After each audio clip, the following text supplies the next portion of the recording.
नमस्कार, जन उजाला से मैं मनप्रीत आपका स्वागत करती हूँ। राजधानी देहरादून के एमकेपी पीजी कॉलेज में चित्रकला विभाग और भारतीय सामाजिक विज्ञान अनुसंधान परिषद दिल्ली 2 दिवसीय राष्ट्रीय संगोष्ठी का आयोजन किया गया। बता दें कि भारतीय संस्कृति, ज्ञान परंपरा एवं राष्ट्रीय कला प्रदर्शनी कार्यक्रम को लेकर जन उजाला संवाददाता निशा रावत ने प्रिंसिपल डॉक्टर सरिता कुमार, कार्यक्रम कोऑर्डिनेटर डॉक्टर ममता Singh, music therapy specialist doctor Vijay Bhatt सहित किटिंग की कई छात्राओं से बातचीत की। आइए देखिए हमारी यह रिपोर्ट। नमस्कार, जन उजाला से मैं निशा आप सभी का स्वागत करती हूँ।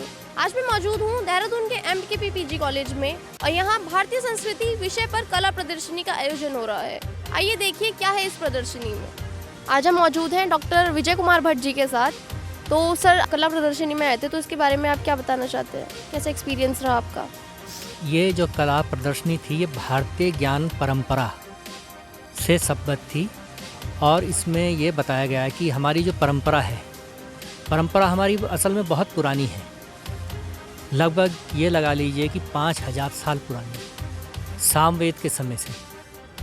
तो उस परंपरा को जो बीच में आकर जो पाश्चात्य संस्कृति जो हमारे ऊपर थोपी जा रही थी, मैकाले की शिक्षा पद्धति, और हमारी संस्कृति को ख़त्म किया जा रहा था, उसको फिर से पुनर्जीवित करने के लिए ये एक प्रयास और एक बहुत अच्छी कड़ी है आज की ये प्रदर्शनी में। इसमें पूरा भारतीय ज्ञान परंपरा के ऊपर प्रतिभागी लोग उन्होंने बहुत अच्छी अपनी वार्ता, अपने शोध पत्र प्रस्तुत किए। आपने इस कार्यक्रम में किस विषय को लेकर अपना पार्टिसिपेशन दिया? हमारा इसमें विषय था म्यूज़िक थेरेपी। तो आज लोग ये सोचते हैं कि शायद म्यूज़िक थेरेपी कोई आज का विषय है, लेकिन ऐसा नहीं। ये भारतीय ज्ञान परंपरा में आज से 5000 साल से चला आ रहा है। और सामवेद जो है, हमारा 4 वेद हैं, उसमें से सामवेद में ये गीत का ही है, संगीत का ही वेद है।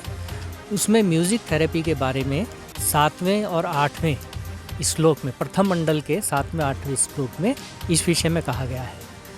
तो ये जो आज की जो ये ज्ञान विज्ञान प्रदर्शनी जो थी, इसमें हमने अपने ये जो संगीत का विज्ञान है उसके विषय में हमने यहाँ पर प्रतिभागी जो लोग थे और जो छात्र छात्राएं थी, उनको हमने बताया कि ये हमारी जो परंपरा है ये किस तरीके से हमारी धीरे धीरे आगे बढ़ी, बीच में विलुप्त हुई, लेकिन अब फिर से ये आ गई है ये परंपरा। और इस परंपरा को ना छोड़ें, क्योंकि जो हमारी संस्कृति है, जो हमारी परंपरा है, ये हमारी मूल जड़ है। इसी से क्या है कि हम भारतीय हैं, और हम अगर हमारी जड़ ही उखड़ जाएगी तो पेड़ कहाँ से रहेगा। पेड़ को अगर हमारी अपनी संस्कृति को अगर पल्लवित पुष्पित करना है तो हमें अपने जितने भी ये कल्चर हैं, जो हमारा कलाएं हैं, भारतीय संगीत है, मूर्ति कला है, चित्रकला है, जितनी भी ये कलाएं हैं, इनको विश्वविद्यालयों में एक सब्जेक्ट की तरीके से लेना चाहिए। और सरकार को भी चाहिए कि इसको प्रोत्साहन दे, जिससे कि हमारे जो बच्चे हैं आज के, वो अपनी संस्कृति को जानें, समझें और एक अच्छे नागरिक बन सकें। आज हम मौजूद हैं एमकेपी पीजी कॉलेज की प्रिंसिपल डॉक्टर सरिता कुमार जी के साथ। तो मैम, जैसे कि आज आपका कार्यक्रम था भारतीय संस्कृति के ऊपर, तो उसके बारे में आप विस्तार में बताएंगे थोड़ा? इंडियन पेंटिंग डिपार्टमेंट द्वारा इसका आयोजन किया गया। लग तो पूरा कॉलेज ही जाता है इसको करने के लिए, स्टाफ पूरा लगकर करता है, पूरे मिलकर करते हैं, पर करा इसे ड्राइंग एंड पेंटिंग डिपार्टमेंट में है। और इसे ICCAR से, वहाँ से इसको फंडिंग मिली है। और इस 2 दिवसीय कार्यशाला में एक्चुअली हमारे यहाँ NEP के कोर्सेज शुरू हो गए हैं। NEP में सारा इंडियन नॉलेज सिस्टम के बारे में सिलेबस में पूरा है, उन्हें काफ़ी कुछ मतलब डिटेल में बताना है। तो हम लोगों के भी पास जैसे बुक्स वगैरह इस समय नहीं है अवेलेबल, बच्चों के पास भी नहीं है, तो उन्हें हम किस तरीके से इसके बारे में बताएं, अपने इंडियन नॉलेज सिस्टम के बारे में बताएं।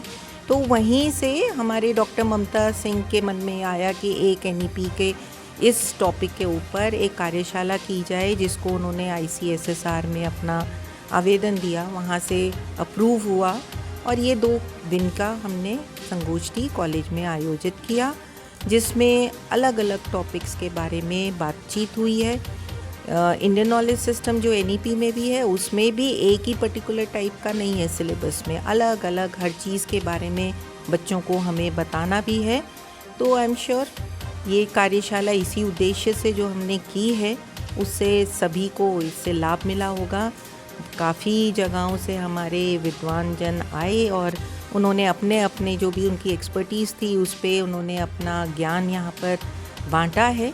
और जैसा कि मैंने पहले भी कहा था, जब हम ऐसे उनको सुनते हैं, उनसे हमारे अंदर भी कुछ ना कुछ, बच्चों के अंदर भी पूरी जानकारी आती है, कहीं ना कहीं उत्साह पैदा होता है कि हम अपने ट्रेडिशनल जो हमारी संस्कृति है उसको जानें।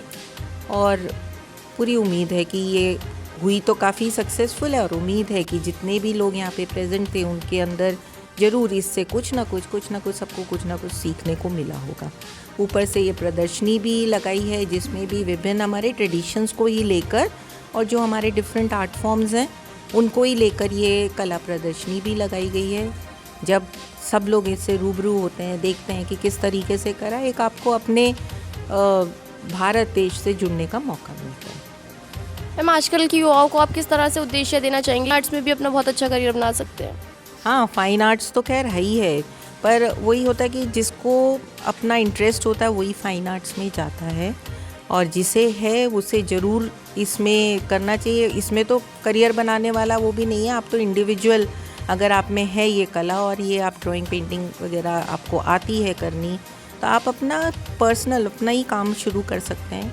पेंटिंग वगैरह तो अगर इंटरेस्ट है तो आती भी नहीं है तो सीखी जा सकती है, ऐसा नहीं है कि नहीं सीखे। एक तो होता है ना इनबिल्ट होती है और एक होती है कि आपको इच्छा बहुत है करने की लेकिन आपको अभी समझ नहीं आ रहा कि हम कैसे करें। तो आपको जब गुरु मिलते हैं, जैसे हमारे कॉलेज में इतने हैं हमारे डिपार्टमेंट के ड्राइंग एंड पेंटिंग के, तो जब आप उनके सानिध्य में आते हो और ये ऐसे प्रोग्राम्स को जब आप लोग देखते हो खुद, तो आपके अंदर एक सीखने की ललक पैदा होती है। और कई लोग तो ऐसे होते हैं जिन्होंने कोई कोर्स वैसा नहीं करा होता, लेकिन जब वो उनको लगता है कि नहीं ये चीज़ है, ये मेरी इच्छा है, कि प्रबल इच्छा है कि मुझे सीखना है, तो वो अपना कर के सीख भी जाते हैं। तो और इससे तो अपना करियर कितना भी बढ़िया बना दे। पेंटिंग्स तो आपको पता ही है कितनी महंगी भी बिकती हैं पेंटिंग, और जो हमारे फेमस पेंटर्स हुए हैं एक बार ही नाम हो जाता है तो उनके लिए लोग मतलब उनकी रेप्लिका तक लेने के लिए तैयार होते हैं, क्योंकि मेन लेने में अगर नहीं ले सकते तो रेप्लिका थोड़ी सस्ती पड़ जाती है। तो फाइन आर्ट्स में तो आपका करियर, अगर आपने ये इसको करियर चुना है तो बहुत अच्छा कर सकते हैं। आपका नाम? मेरा नाम इकरा है। आप अपनी पेंटिंग के बारे में कुछ बताइए। ये मैंने पेंटिंग बनाई थी भारतीय संस्कृति के ऊपर। ये राधा कृष्ण की पेंटिंग है क्योंकि ये हमारे कल्चर के ऊपर है। आप कब से इन पेंटिंग्स को कर रहे हैं? मैं बचपन से ही पेंटिंग में मेरी रुचि रही है, लेकिन ग्रेजुएशन मतलब बीए हमने ड्राइंग एंड पेंटिंग से किया है। उसके बाद हम पोस्ट ग्रेजुएशन भी पेंटिंग से ही कर रहे हैं। युवाओं को आप अपनी पेंटिंग के दौरान क्या उद्देश्य देना चाहते हैं? यही कि हमें जो हमारी अंदर की कला है उसको हम अपनी पेंटिंग के माध्यम से दर्शा सकते हैं और इसमें रुचि रख के जो हमारे मन के भाव होते हैं उसको भी हम दर्शा सकते हैं। आपका नाम? मेरा नाम रितिका वर्मा है। मैं एमए फर्स्ट सेम की छात्र हूँ। अपनी पेंटिंग के बारे में कुछ बताइए। मैंने हाल ही में जो हमारे पुराने राम मंदिर की स्थापना हुई है उसके ऊपर श्री राम लला की पेंटिंग बनाई है जो कि भारतीय संस्कृति से रिलेटेड है। आप कब से इन पेंटिंग्स को कर रही हैं? मैं 11वीं कक्षा से ड्राइंग की छात्र रही हूँ और आगे जाके मतलब ड्राइंग से ही करियर करना चाहती हूँ। आपको किस जगह से कोई प्रेरणा मिली है कि आप इसी ड्राइंग्स को लेकर एक करियर बनाएं आगे? वो मतलब बचपन में मैं ड्राइंग करती थी, फिर मुझे अच्छा लगा, फिर आगे मतलब और करने को मतलब प्रेरणा मिली तो फिर की खुद से ही। आपका नाम? मानसी चौधरी। आप किस तरह की पेंटिंग्स को करते हैं? मैं कैनवस पेंटिंग भी करती हूँ, एपन भी करती हूँ, लैपन करती हूँ और मेरा यूट्यूब चैनल वगैरह भी है। मैं बच्चों को भी सिखाती हूँ। अब यूट्यूब चैनल मेरा ब्लूमिंग हैंड्स मानसी से है और इंस्टाग्राम पे भी मैं अपलोड करती हूँ। मेरा इंस्टाग्राम पे पेज है, तो मैं एम्ब्रॉयडरी वगैरह भी करती हूँ। तो एम्ब्रॉयडरी वगैरह मेरी सेलिंग पे जाती है, पोर्ट्रेट वगैरह भी मैं सेलिंग पे ही बनाती हूँ। आपको कहाँ से प्रेरणा मिली कि आप पेंटिंग्स में ही आगे करियर बना सकती हैं? मेरे को बचपन से ही मतलब कलर्स वगैरह से बहुत ज़्यादा प्यार, जैसे बोलते हैं ना, उस टाइप में था। तो मतलब बचपन से ही है कि मैं अपना फ्यूचर इसमें पेंटिंग में ही बनाऊँ। आपका नाम? मुस्कान परवीन। अपनी पेंटिंग के बारे में कुछ बताना चाहेंगे? हाँ जी, ये पेंटिंग जो है मैंने भारत संस्कृति के ऊपर बनाई है। जो हमारी कथाएं हैं वो दर्शाती है कि जैसे पहले हमारी कथाएं थी राधा कृष्णा की, उनकी लोक कथाएं हम पहले से ही करते आ रहे हैं, तो हमारी जो भारत संस्कृति है उसके बारे में ये हम बताते हैं। उसके आप कब से इन पेंटिंग्स को कर रहे हैं? इन पेंटिंग की रुचि तो मुझे बचपन से ही है। मैंने बीए में भी पेंटिंग है और एमए में भी मेरी पेंटिंग ही है। इस कार्यक्रम को ज्वाइन करने का आपका उद्देश्य क्या था? धन्यवाद पहले आपके चैनल का, आप इस कार्यक्रम में आए। देखिए, एक शोध छात्र होने के नाते मैं DAPG कॉलेज से संस्कृत में शोध कार्य कर रहा हूँ।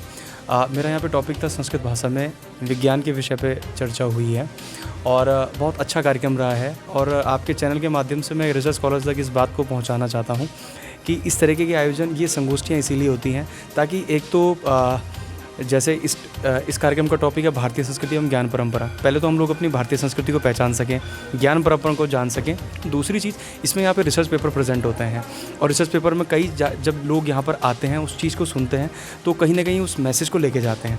और दूसरी बात ये कि रिसर्च स्कॉलर जब इसे अटेंड करते हैं तो ये जितने भी सेमिनार्स होते हैं, इससे रिसर्च स्कॉलर अपने आप में अपडेट होते रहते हैं, क्योंकि अगर सेमिनार नहीं होंगे तो हम अपडेट नहीं होंगे। ठीक है जी। आजकल के युवाओं को आप किस तरह से प्रेरणा देना चाहते हैं कि वो अपने करियर में आगे बढ़ सके? देखिए, एक तो एक नियमित एक अच्छी दिनचर्या और वेस्टर्न कल्चर से प्रभावित ना होके वो जो हमारी भारतीय संस्कृति ज्ञान परंपरा है, हमारा जो मूल, हमारी संस्कृति, हमारे संस्कार हैं, उसको वो सीखें, अपने से बड़ों का आचरण करें। और जो आजकल मैं देख पा रहा हूँ कि स्कूलों में लोग आजकल अपने टीचर्स पे काफ़ी हाइपर हो जाते हैं एंड काफ़ी लड़ाई झगड़े वाली बात होती है, जो बिल्कुल गलत है। देखिए, आपको पता है कि हम लोग, अगर मैं प्राचीन परंपरा की बात करूँ तो गुरु शिष्य परंपरा बहुत ही गुरु शिष्य परंपरा वाकई में बहुत ही पूजनीय परंपरा है। और देखिए, अगर आपके अंदर संस्कार है तो संस्कार अगर आपके अंदर हैं तो कहीं ना कहीं आपके अंदर एक शिक्षा, एक अच्छा आचरण भी आएगा। और अगर आचरण आएगा तो लोक समाज में भी एक परिवर्तन आएगा। और कहीं ना कहीं अगर युवा पीढ़ी को इस चीज़ को समझना है तो अपने वेद, अपनी जो हमारे प्राचीन ग्रंथ हैं, कथाएँ हैं, इन चीज़ को उन्हें पढ़ना चाहिए, सीखना चाहिए और उनके अंदर एक अच्छा आचरण उनके अंदर आएगा और कहीं ना कहीं उनका आध्यात्मिक और अपना मानसिक, उनका क्या कहते हैं, उसे विकास होगा। आज हम मौजूद हैं MKPPG कॉलेज की HOD of fine arts doctor Mamata Singh ma'am के साथ। तो मैम, जो आपका कार्यक्रम हुआ था कला प्रदर्शनी को लेकर, उसके बारे में आप क्या कहना चाहेंगे? MKPPG कॉलेज के चित्रकला विभाग द्वारा 2 दिवसीय राष्ट्रीय संगोष्ठी और भारत दर्शन राष्ट्रीय कला प्रदर्शनी का आयोजन किया गया, जिसका जो विषय था भारतीय संस्कृति ज्ञान एवं परंपरा। और इस संदर्भ में हमारे पास लगभग 78 से ज़्यादा 78 पेंटिंग्स हमारे पास आई, जहां विद्यार्थियों के चित्र हैं, लेकिन उसके साथ साथ भारत के अलग अलग राज्यों से वरिष्ठ चित्रकारों के चित्र भी यहाँ प्रदर्शित किए गए हैं। इस कार्यक्रम को करने के पीछे आप लोगों को क्या उद्देश्य देना चाहते हैं? देखिए, कोई भी जो कला के आयोजन होते हैं वो समाज में जागरण का ही काम करते हैं और इस आयोजन के पीछे जो मुख्य उद्देश्य था वो यही था कि हम अपने युवाओं को भारतीय संस्कृति से जोड़ें। भारत की जो प्राचीन ज्ञान परंपरा रही है, एक लंबी श्रृंखला रही है, उससे परिचय कराएं अपनी युवा पीढ़ी का, ताकि वो भारत पर गौरव कर सकें, अपने भारतीय होने पर गर्व कर सकें।